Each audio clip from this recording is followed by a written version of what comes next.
ভরা মৌসুমে ইলিশ সহ কোনো প্রকার মাছ না পাওয়ায় দুশ্চিন্তায় দিন পার করছে কলাপাড়া উপজেলার কয়েক হাজার জেলে পরিবার। সন্তানদের জন্য নতুন পোশাক কিনতে পারছেন না তারা, এমনকি ঈদের দিন চিনি সেমাই কেনারও সামর্থ্য নেই অনেকের। ঈদের আগে দু একদিন মাছ ধরে যে খরচটা চালাবেন সেটাও হচ্ছে না, কারণ প্রায় প্রতিদিনই সাগর থেকে খালি হাতে ফিরতে হচ্ছে তাদের। মনে করো চলতে পারি না, সাগরে কোনো মাছ নাই, আজ 2-3 মাস ধরিয়া এনজিওর কিস্তি তা দিতে পারি না, এরা মামলার হুমকি দেয়, অমুক করে সমুক করে। এখন তো আমরা আমাদের বাচ্চা কাচ্চা নিয়ে চলতেই পারি না। এই 18 ঘরে অনেকের ঈদের বাজার কিরকম সেইটাই জানে না। খুব কষ্টে দিন যাপন করতেছি, যেহেতু কোনো সাগরে মাছ নাই, কোনো অনুদান নাই, কোনো কিছু নাই। এখন এই অবস্থায় আছি, আমরা খুব কষ্টে দিন যাপন করতেছি। সবারই একই অবস্থা, কারোরই কোনো শান্তি নাই, কারোরই কোনো। কাঙ্ক্ষিত মাছের আশায় ধার দেনা করে আর এনজিও থেকে ঋণ নিয়ে জাল বানিয়ে ও নৌকা মেরামত করলেও সেই ঋণ পরিশোধ নিয়েই বিপাকে পড়েছেন এই উপকূলের জেলে পরিবার। সাপ্তাহিক কিস্তি পরিশোধ করতে না পারায় প্রতিদিন তাদের শুনতে হচ্ছে চড়া কথা। তবে এবছর সাগরের যে অবস্থা, কোনো মাছ পোনা নাই ভাই।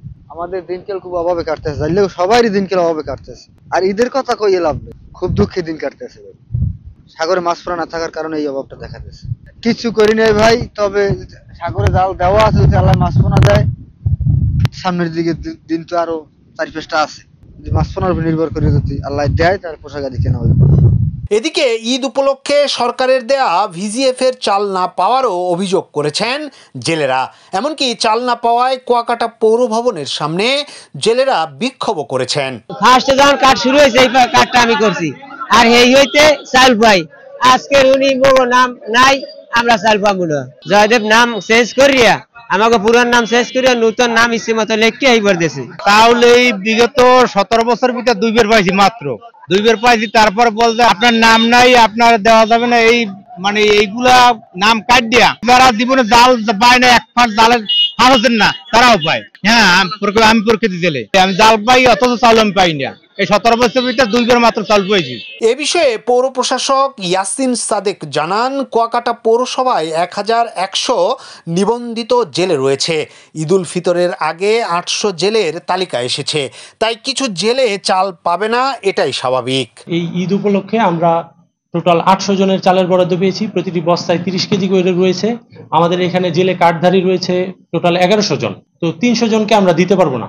আমাদের হতদারিদ্রের তালিকার বেসিসে আমি সকল নেতৃবৃন্দদের ওয়ার্ড লেভেলে যারা নেতা রয়েছে তাদের সাথে আমি পরামর্শ করে তাদেরকে টোকেন বিতরণ করি। টোটাল 800 জনকে আমরা প্রতি 3 জনকে 8টি করে বস্তা দিব, টোটাল 240 কেজি। তো ওই হিসাবে প্রত্যেকে 80 কেজি করে পাবে। আমি প্রত্যেক ব্যক্তির সশরীরে আসতে হবে, তার জেলে কার্ড নিয়ে আসতে হবে এবং সাথে এনআইডিও থাকতে হবে।